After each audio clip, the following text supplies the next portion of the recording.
That's why I'm wearing a hat, to keep the sun off my bald head. Right now, we're actually in ChinaTown, Los Angeles. We're at a beautiful gallery called Gregorio Escalante Gallery on Chungking Road. It's a really, really beautiful gallery. You guys should, if you guys ever in LA in the Chinatown district, check it out. Really good. Yeah. So let's get started with this interview, shall we? Okay. So, Obie, how did you begin with your career?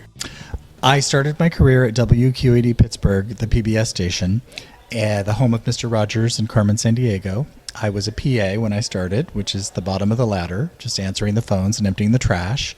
And then I became a development associate and director of development and children's programming. After that, I became a writer. I chose to follow the writer's path, and I ended up creating an animated series with Paul Frank called Julius and Friends.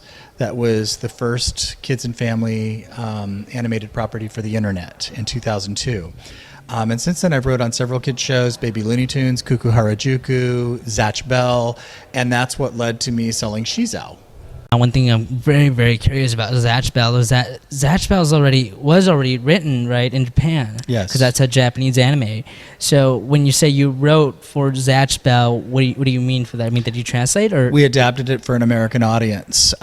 We were given scripts that had been translated from the original Japanese into English, and then it was our job to make them funny, and make them appropriate for American kids, and to rewrite the dialogue so that it matched the lip movement of the Japanese animation, but was now an English story. Oh, okay. It was a real challenge. Yeah, I can imagine.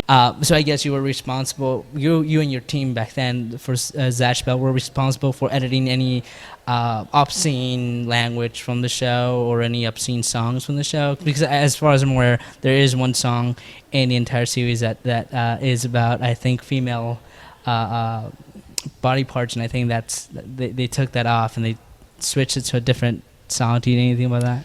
The series producer and story editor was John Hardman. He was my boss when I wrote scripts with him, and so he did all that. I just came in and wrote funny dialogue that matched the lips. So I didn't have it. I wasn't a producer on that series, just a hired writer. Okay, and did you always wanted to be like in the showbiz? Is that why you became a PA? Yeah, actually, I had two dreams when I was a kid. One was to create TV shows, and the other was to be a doctor. I wanted to be a therapist, a psychologist. Oh, what kind of psychologist? General? I actually wanted to be a psychologist who specialized in deaf clients. I had studied sign language in college and was really fascinated with connecting to a segment of society that normally was kind of isolated from the rest of the world. And I always wanted to help people. I always wanted to have a job that was where you got paid to be nice and help people work through things. So what was your first show you ever worked on? Gosh, let's see. The very first show that I ever worked on was Carmen Sandiego. Wow. We were producing Where in the World is Carmen Sandiego? By DIC? Deke. Deke, right. Deke did the cartoon series. WQAD Pittsburgh was the producer of the live-action game show on PBS, which was amazing. It taught geography. It was a fabulous show. Yeah, remember Gumshoes? And, I remember Rockapella. that. Remember those guys? Yeah. Wow, that's a long time ago. That was, Yeah. As a kid, I used to go and frequent this Subway kind of type of place called Quiznos, and I think right now they're out of business or something like that. I love Quiznos. I love Quiznos. I haven't been one in years. Toasty. Right? Yeah. But they were doing this, and the only reason I used to go is because they were doing these kind of Happy Meal kind of things where they give you a toy or something like that. And it was but instead of a toy, they would give you an interactive CD-ROM. So the CD-ROM, as far as I can remember, I kind of followed two detectives, a female and a male, trying to find Carmen Sandiego. Yes. But you, as a player, you find the clues and you have to like decipher them. Sometimes you would find puzzle pieces that go with other clues. You have to decipher them. So that's how I got into Carmen Sandiego. And throughout the years, like I started to know that it was a show by DIC, who also made the Inspector Gadget, and also Sherlock Holmes in the 22nd century. That was a good cartoon. I loved that one. Yeah, So yes, Deke You're calling it DIC. That's pronounced Deke. They produced a lot of kids shows. They have since been purchased by DHX. Wow. DHX bought their Canada. library, and DHX is the distributor of SheZow. So they're now the largest, I think, independent distributor of kids programming in the world outside of a studio. Is that based in Canada? Yeah, they're in Canada. But getting back to Carmen, yes, Carmen Sandiego started as a CD-ROM adventure. It was created by a company called Broderbund, and then WQED Pittsburgh and one of the New York PBS stations licensed those rights and turned it into a live-action game show, which was very educational and very fun, and really was the only way I ever learned anything about geography. And then Deke licensed it and turned it into a cartoon. Right. Yeah. I think like about 2 years ago, I heard that there might be a potential live action movie about it. Oh, I think they should. Yeah.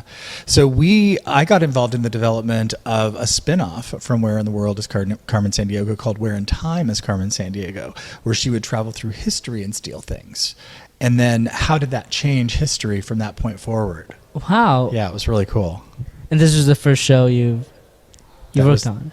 Yep, that was the first show I worked on. I did development on that show, and I just was bit by the bug, and I've just been working in entertainment ever since. So, of course, now we're reaching to the questions that everyone wants to hear. Of course, the whole Carmen Sandiego thing, I don't think very few people might know that. And with the interview now, people are listening and watching this. Now they know. But I think they really, really want to know the number one thing you're known for, and that's SheZow. So what inspired you to create SheZow? The first thing that inspired me to create SheZow was the TV show Bewitched, because as a kid, I basically lived in TV shows, and that was one of the shows that I lived in. When I would watch them, I would be a character in there in my imagination, and I would just create a character for myself that had a role in the story. And I loved stories about people with magic secrets, and superheroes have magic secrets. And so around that same time, about the age of 11, there was a kids show on Saturday morning called Shazam, Captain Marvel. And one day I thought I heard him say Shazam. And I thought, oh, what if he accidentally said she? Would he turn into a girl? And what would his outfit look like? And right next to that show that played after it was a show called Isis. And it was about a high school teacher who was an archaeologist. And when she was on a dig, she discovered that this amulet belonged to the goddess Isis. And she would pull it out of her blouse and she would say, "Oh, mighty Isis." And she would turn into this super goddess. And I thought, oh my God, I wish I'd found that. And if I did and I put it on, would it work? And if so, would I have to wear that same dress? And would I care? No, because I could fly. I would be super. And then I thought, that's funny. And so I had the idea when I was a kid. I had the idea originally I was 11. And then later I sold the idea as a short to the G4 channel. It was a more mature comedy. And then I was doing some work over at Disney, developing different shows based on Disney legacy properties like Peter Pan and It's a Small World as a preschool series. And they asked me what I was doing, and I told them this idea. And the executive said, "I want that." And I was like, oh, I'm shocked. And he's like, "No, I want that. Let's do it now." So they bought it instantly. A lot of people have commented on the fact that from the SheZow pilot version of the show, which is, the very first time the world saw SheZow, to the now present one, which is the 2010 version, the hub version of the show, there's different voice actors for all the characters, including Maz Guy. And in fact, Maz wasn't called Maz, it was called Jose, I think. Yes. And, there's Guy, and then Kelly, who I think was named something else, or was she was No, she was Kelly. Yeah, because that's my sister's name. Oh, wow. I named after my sister. Nice. Anyways, so there's different voice actors. You care to elaborate on that? Or? Yeah. Everything was different from the original pilot to the series because the original pilot was produced by Walt Disney TV Animation. And so we had the artist Wayne Harris did the artwork. We had Emily Osment as Kelly. We had Jason Earls as Guy. And so what was a completely different production. When we went to Australia to make the series, a couple years later, we were introduced to Kyla May, who's a famous artist in Australia. And so she redesigned the whole show. And her artwork is gorgeous. And we had to recast the series as well. And there is a reason why there's two people that play Guy now. In order to work with the Australian production company, we had to hire an Australian voice actor to do the series for Australia. So in Australia, Guy is played by David Miles Brown. In the rest of the world, it's played by Sam Vincent in English. And, you know, since it's been on the air in Italy and France, and you know it is the #1 kid show in France right now. So congratulations. Thank you very much. It's a completely different cast each time. And I have nothing to do with those record sessions. They don't fly me to Paris to do the record, unfortunately. Right. I would love that. But I think so far, in every language I've heard it in, they've done a great job, and it's really funny. There's two Guy Hamiltons out there, but the Australian version and the U.S. version of it, or the Canadian version if you... Sam Vincent is Canadian, or rather, he is based off Canada. So. Yeah, he is Canadian. He's in Canada. We did the voice records for Sam and the actress Diana Carina that played Kelly. Right. The three main characters were recorded in Australia, and of course, in Canada. And Maz is Matt Hill, right? Yes. Matt Hill. So I'd have all three of them in the studio at the same time in Canada, in Vancouver. Did you witness the actual recordings? You went to Canada? Oh, yeah. I went to Vancouver and met them and worked with them and helped direct them and got to know them. And they loved the scripts. And so it was kind of a mutual love fest. Now how did Karina land a part of Kelly? That's a good story. Because I remember you telling me a story about that, but not... Yes, there were a lot of other people that the producers were trying to persuade me to choose, and I was just dead set on her. I was just like, no, that's her. That's the voice. Why is that? There was just something about her that had empathy and compassion, and she wasn't nagging. She wasn't judgmental, and I didn't want Kelly to be somebody who was bitter. But I also wanted her to kind of be able to convey her sense of dissatisfaction in that she didn't get to become SheZow. You know, that was her dream, and her brother snatched it. But I wanted her to kind of have a balance. And most of the other choices were simply just snarky. And she had a sense of I felt like she really loved Sam, in the room when they would record together. It was like they were really having a conversation. They weren't just actors delivering lines. Are there any other episodes that you wrote that didn't make it to the screen? Oh, gosh.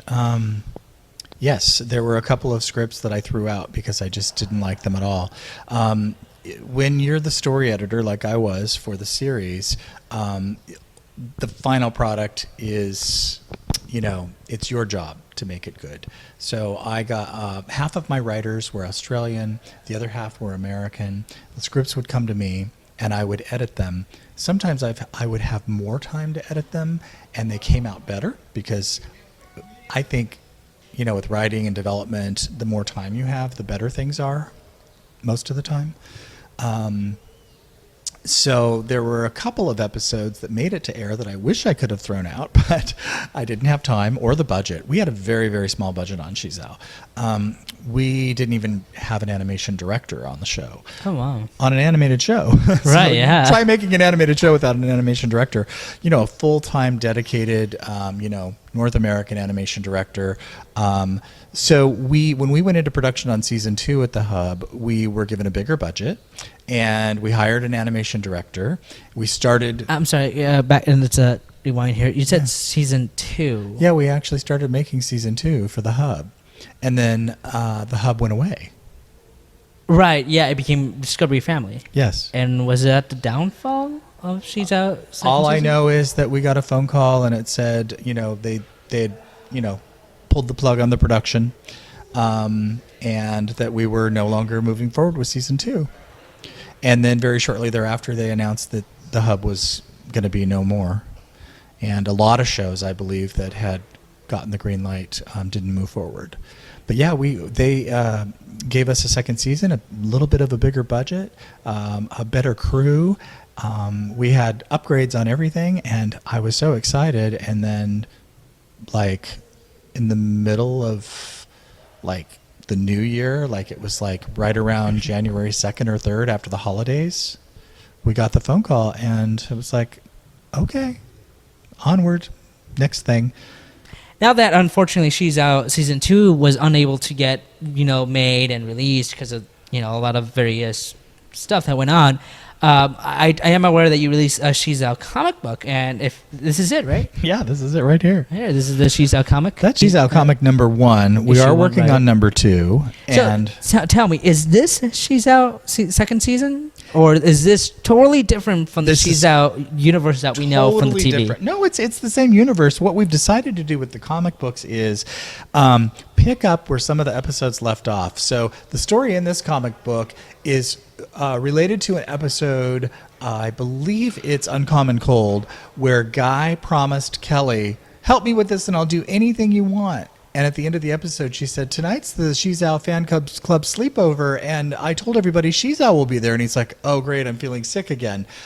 This is the story of him going to the SheZow Fan Club sleepover. In a way, it's a spin-off. A spin-off or a continuation, sorry. Yeah, kind of a sidestep to like what would have happened next. Yeah, it's a continuation of some stories. Yeah. And are all the stories related? Yeah, we're going that way with all the stories. The next one that we're writing is features SheZow and basically, and Rick the Brick. And I won't give you any more than that, but it is really funny.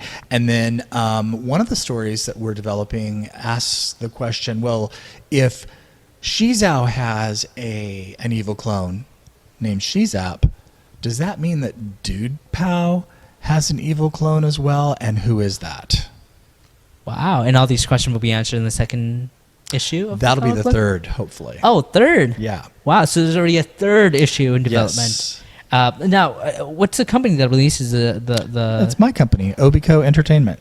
Obico. So did another company pick it up before you did? Before you wanted, or was that your original idea that you wanted to release it under your name or your company? Sorry. I just decided that I wanted to release it through my company directly to SheZow fans, and Facebook has been really good for that. And so, if you want to purchase the comic book, it's on Amazon. Just type in SheZow on Amazon. It'll come up and you can buy a digital download there. Or you can go to storeenvy.com and find the hard copy of the book there. And so far... Is there any comic book stores that people can visit, maybe find it there? It's in a few, but it's sold out. I have to keep making new copies. Can you give us some details on when the third and second issue of the comic book will be out? Or we're shooting for the SheZow number 2 comic book to be out in time for Christmas. Oh, this Christmas. Yeah. Wow, that's a long time. Yeah. That's like a year after first issue, right? Yeah, we're just doing it ourselves, and we're taking our time to get the story right. I don't want to be rushed on the stories. I think the story in this comic in a way, it's kind of cool because it's an annual kind of comic, Yeah. And then maybe we'll go to, twice a year. Twice a year? That'd be great, actually, yeah. In between, have little spin-offs. Okay. Little mini comics, 5-page comics or something. Well, one of the reasons why it's taking me so long is because I got really busy and I'm working on several other projects right now. So tell me one thing, because I'm curious about. You do the story, right, for the comics, but who does the art? Well, actually, in the SheZow comic number 1, the art and the story was developed by Niels Erikson, who was a SheZow fan that sent me a story that he wrote. And I said, this is a really great story. And he said, well, let me start drawing some characters. So this is his art and his story that I edited, and we worked together to publish the book. So I love working with people who have a passion for the material. Can you say then in the future you'll be working with other artists, maybe even a SheZow fan artist, to develop a comic book? Yes, absolutely. The artist who did the artwork for Audrey has expressed interest in doing a SheZow book, not a comic book, but kind of like an alternative format book. Oh, wow. Yeah. I think what someone should do is do like a little encyclopedia of SheZow. Oh. Like kind of work with you, of course, because you're the creator. You know the characters more than anyone else. You have the Bible. You wrote the Bible of SheZow, the world. Yes. And so, working on an encyclopedia, SheZow include the the ring, the rocks, and explain how they came out of space and all that. That'd be cool. That'd be like a book in it itself and released by under your company. Yeah, okay. I could see that selling out. I'll add that to the list. That's a good idea. That's very. I'll work by me. Okay.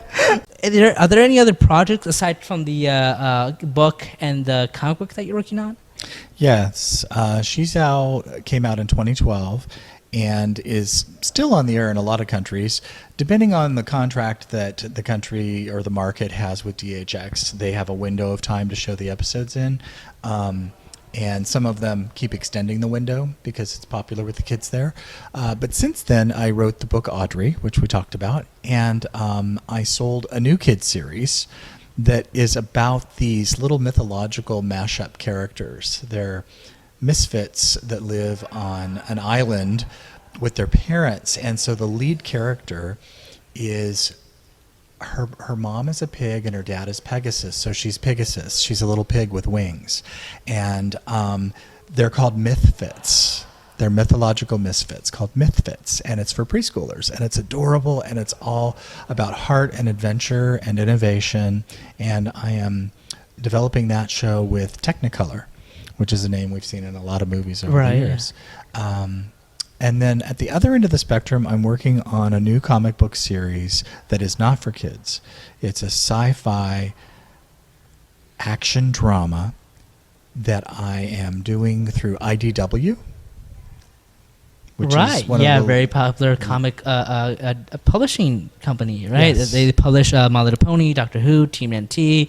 Yeah, a lot of great books. Yeah. So this will be coming out later this year. Now, when you say not for kids, are we talking about rated R stuff here, rated PG-13? Yeah, I would say it's probably rated R. Yeah, it is the other part of my brain, and it's a very dark and painful and intriguing story. Are there any other projects that you're working on? Yes, I am writing for a preschool series right now called La La Loopsy. It's on Nickelodeon. La La Loopsy. Yes. I have a friend named Anna who is in love with Anna Loopsy. And the dolls, right? They're like little button dolls. They're adorable. With eyes, right? Yep. Yeah, she's in love with that. Yes. Wow. I'm writing scripts for that show and several other projects that I can't talk about, actually. We're almost reaching to the end of the interview here. One thing that I'm very, very curious about is what are your opinions or thoughts or response on the controversy that's surrounding SheZow, in specific, the controversy about the fact that the show, a lot of people say it promotes cross-dressing and transvestitism and transgenderism. What are your thoughts on that? Well, I was shocked by it, and I found out about the controversy during a radio interview when the show first started airing in the United States. And the radio announcer, the person interviewing me, said, so what do you think about the controversy? People are really upset about the show. And I said, they are? He was like, you don't know? And I'm like, no. And he's like, well, Google it. And so I got done with the interview, and I Googled it, and was like, oh my gosh, wow, there's all these groups, Breitbart Group and 1 Million Moms. I was shocked at first, and I thought, really, that's just, I don't know why they would feel this way. But when I kept getting interviewed and being asked these questions, I had a lot of time to think about it, which is the question that you just asked me. What were my thoughts on the controversy? And my thoughts were that clothing is just fabric, and that 200 years ago the male color was pink and the girl color was blue, because blue represented virginity. So in all of the famous paintings of the Virgin Mary, she's wearing blue because that represents purity. And men wore pink because it's kind of like the bright colors that like birds have, plumage colors. And so if you just go back a little bit in time, pink doesn't represent femininity. It's the other way around. And also, men wear dresses every day. There's kilts. The ancient Greeks wore dresses. Jesus had long hair and wore a dress, for Christ's sake. Okay? That's what I said to those people. It's like, why are you getting so hung up on what this person's wearing? And I think the answer is fear. I think there's fear around losing what we've kind of had in place for the last 100 years as far as what gender roles are, and I think it's changing, and people are grasping at the past, and they don't want change to happen. But I think in order for humanity to survive, I think we all need to be a little more gender balanced. I think we need to have access to our masculine side and our feminine side, and I think SheZow struck a chord at just the right time. I don't think the show could have happened a couple of years ago, and I don't think it could have happened a couple of years from now. I think it was perfectly timed to open a dialogue. And so the fact that it did that made me very happy. If you really think about it, it's just it's a kid who is essentially just stuck in a silly costume. Right. That's about it. It's not really. And he does actually kind of grow into it, and he does accept it, and he's like cool with it eventually. And I had a real challenge with some of the producers when we were producing the episodes where Guy would refer to himself as a girl.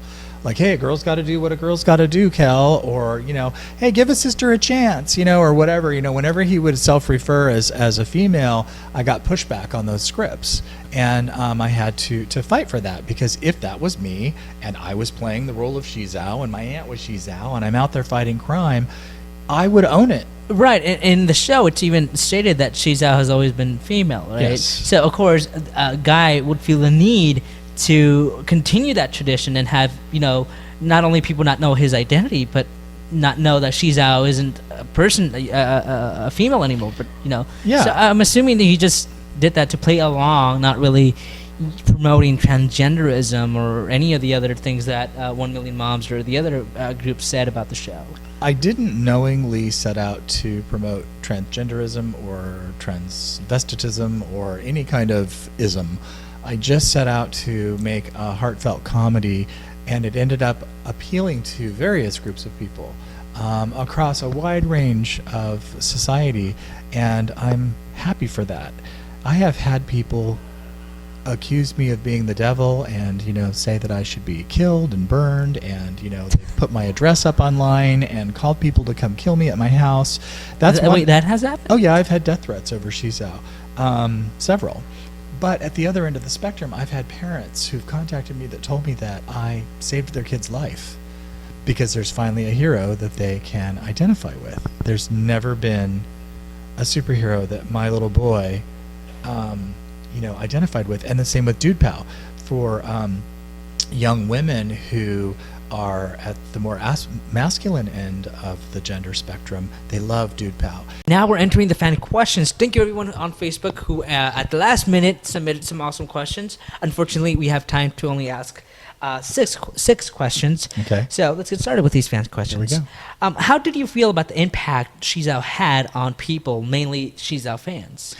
Well, first off, I want to say hi to my fans. I love my fans. Thank you so much for loving the show and for all of your support. And the impact that it had made me just blown away. I never expected SheZow to be so embraced and to become so important to so many people. So I feel very kind of humbled and honored, and I don't know, just kind of, thank you everybody for loving it, because in a sense then I feel like you're loving me. And I like that. Would you like to keep doing the series, SheZow? And if so, will it be more like the comic book, or vice versa? Will the comic book be more like the show? I would love to do more episodes of SheZow, depending on my availability and my schedule. Right now I am busy on shows through 2018, but if it were to become a possibility between now and then, I would at least want to consult. I might not have to end up being the story editor again. I'm not sure. It would depend on scheduling, but yes, I would love to. And in the meantime, the comic books kind of serve as a second season for people. And meanwhile, we wait. Yeah, sorry. Would you be willing to work with Netflix to produce a second season? Absolutely. Because I know Netflix releases and produces their own TV show, animated series, and that'd be cool. Oh, that would be really cool. Yeah. Why do the characters look different in the original pilot episode? Because they're designed by different artists. Wayne Harris did the original pilot for Disney, and when I first went into production, they walked me down a hall that was just covered with artists from around the world, and they said, pick your 3 favorites. And so I said, that guy right there, and that's the one that I got to end up working with on the pilot. Wayne Harris out of England. But then when we did the series a couple years later, it was designed by Kyla May out of Australia, and I love her work too. And there's stuff about both versions that I love, but it ended up being what it needed to be. Are there any plans to release any SheZow merch, DVDs, comic books? Of course, you have the comic books and the books, but any DVDs, toys, costumes? My company, Obico, owns the publishing rights to SheZow as well as the live stage performance rights to SheZow, but all of the merchandising rights are owned or controlled by DHX Media. So any questions about that need to be delivered to DHX Media. Is it safe to say that's going to be an issue regarding releasing any merchandise for SheZow? Because, I mean, they told you that SheZow was going to be no more regarding to DHX. Is it safe to say that the merch also goes down the drain with them? Or, I mean, you know, typically there's more merchandise if a show has 2 seasons or more, which I think is the traditional way. There are some people out there doing unapproved merchandise, but really official merchandise is handled by DHX. So I really don't know. I think we would need to have a second season in order for merchandise to happen. I would love to see some SheZow toys and action figures on Me the market. too. That'd be cool. That'd be cool. Yeah. Okay, you guys, thank you so much for tuning in, and thank you, Obie, for coming all the way over here. My pleasure. To get interviewed. Thank you so much. And thanks so much for providing these to give away on my site. And with that being said, we'll be giving away these awesome autograph comic book and the book by Obie Scott Wade. So make sure you guys share this interview and send us the link to where you send it. And you could be a winner to either a sweet SheZow comic book or the Audrey. Is that right? Audrey. And there's also a SheZow art print that I brought as well. Oh, wow. Yeah. Do you mind? Not at all. It's in this envelope. Oh, wow. So he also brought a nice print. So it looks like there's going to be 3 winners. If I could get this print out. Here, I'll help you. There we go. There we go. There we go. Look at that. That's amazing. It is signed by you. Right? Yes. It's signed by you. It's got a lot of our villains on there. Actually, I think all of our villains, and I love our villains. That's so amazing. They're so cool. So if you guys want to be a winner of any of these 3 items, please make sure to subscribe to our channel. Share this interview, and remember to send us the link to where you send it. That way we can confirm your entry to this awesome raffle. I would also like to thank Greg for allowing me to do this awesome interview in his gallery at Gregorio Escalante Gallery, owned by Greg Escalante. Which is located here in the beautiful town of ChinaTown in Los Angeles. If you guys are ever in Los Angeles, make sure to check out his gallery. It's so beautiful and awesome. And It is. well, this concludes our interview. Thank you so much for watching, and I love you. Until next time. I love you too.